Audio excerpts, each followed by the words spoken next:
أما مسألة هل أعلم أن الله راض عني؟ قال أهل العلم رحمهم الله: إذا الطاعة جر الطاعة دل على رضا الله. كيف؟ ما هذه المشكلة مسألة حساسة، يعني أحيانا لا تختار بعملك، لا تختار بعملك. كيف أعطيك؟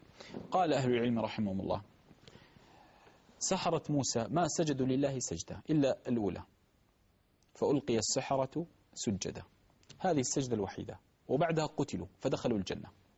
وجاء رجل إلى رسول الله قال: يا رسول الله، أقاتل أم أسلم؟ قال: أسلم. فقال: أشهد أن لا إله إلا الله وأنك رسول الله. فأخذ سيف وقاتل فقتل فمات. فقال النبي صلى الله عليه وسلم: دخل الجنة ولم يسجد لله سجدة، دخل في الإسلام الآن.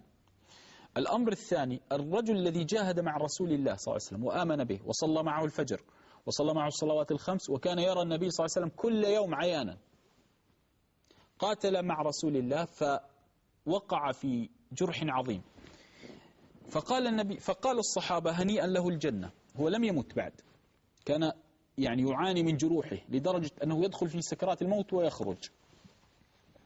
فقال الصحابة: هنيئا له الجنة، ما أشجع فلان. فقال النبي صلى الله عليه وسلم: هو في النار. هذا صحابي آمن برسول الله وصلى معه الصلوات الخمس. انظر، لهذا لا تراهن على دينك. وقاتل مع رسول الله صلى الله عليه وسلم وأصيب في سبيل الله، وقال النبي صلى الله عليه وسلم: هو في النار. كيف؟ أحد من الصحابة قال: كان بيني وبينه نسب قرابة، فراقبته بدي أعلم لماذا، أريد أن أعلم لماذا هذا في النار. فرآه، ماذا فعل؟ وضع السيف على الأرض هكذا واتكأ بقلبه ووضعه في قلبه فمات.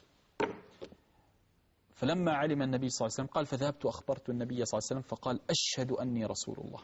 النبي صلى الله عليه وسلم. إذن لا تختر بطاعة، لهكذا ربما الله عز وجل يورثك ذنبا يكسرك إلى يوم الدين فتدخل الجنة.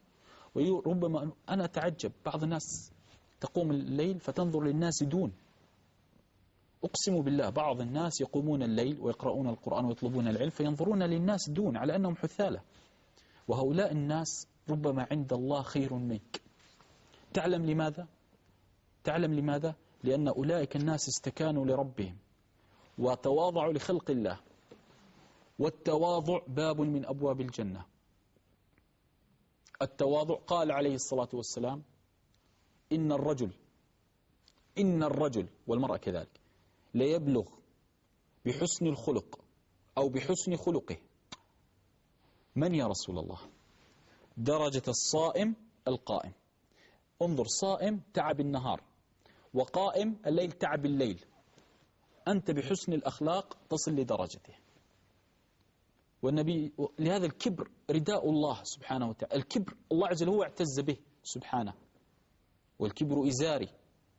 فكيف تنافس الله على هذا الأمر؟ لهذا استحالة أن تهتدى إذا أنت ماذا؟ إذا تلحفت بهذا الكبر. هذا المسألة الأولى. لهكذا كيف تعلم أن الله راض عنك؟ إذا أنت زدت في الطاعة وأسدلت على نفسك الخفاء. والله أعلم. بمعنى: أي المؤمنين أحب إلى الله يا رسول الله؟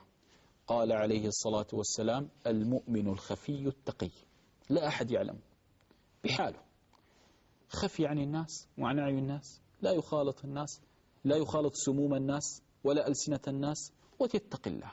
هذا أحب المؤمنين إلى الله، أحب المؤمنين إلى الله.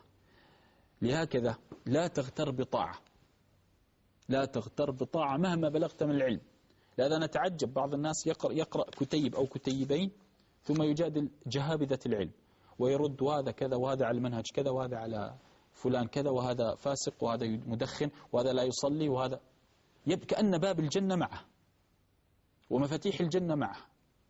والنبي صلى الله عليه وآله وسلم كان يتعامل مع المنافقين بالتي هي أحسن. منافق ويعلم النبي صلى الله عليه وسلم أنه منافق، ويعلم النبي صلى الله عليه وسلم أنه سيموت على النفاق لأن الله أخبره، ومع هذا يعامله بالأحسن.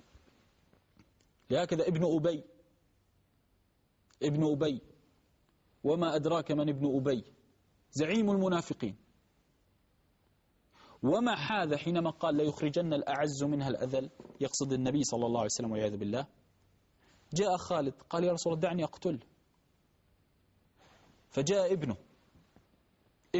ابن أبي قال يا رسول الله إن أردت أن تقتل أبي فأخبرني، فأنا لا أطيق أن أنظر لقاتل أبي يمشي على الأرض، فأخبرني أنا أقتل. انظر إطاعة النبي صلى الله عليه وسلم. ماذا قال النبي صلى الله عليه وسلم؟ قال لا بل أحسن إلي. منافق، هذا منافق يا رسول الله. قال لا بل أحسن إلي. فتعجب الصحابة قالوا يا رسول دعنا نقتل. قال لا معاذ الله، غدا يتحدث الناس محمد يقتل أصحابه. انظر كيف قال أصحابه ما قال صاحبه، لأن الناس تزيد. الشيخ وسيم قتل عصفور، تعال ارجع بعد أسبوع الشيخ وسيم قتل ديناصور. تزيد، هكذا الناس لا تضبط القصة كما هي. فقال النبي صلى الله عليه وسلم معاذ الله محمد يقتل أصحابه. انظر وهو منافق. ولما مات النبي صلى الله عليه وسلم لفحه بردائه بقميصه. لفح من؟ زعيم المنافقين الذي تكلم عن زوجته عائشة. جاء النبي صلى الله عليه وسلم فلفحه. فلا تتعامل مع الناس بالدون، تعامل معهم بخلق رسول الله صلى الله عليه وآله وسلم. هذه نصيحة.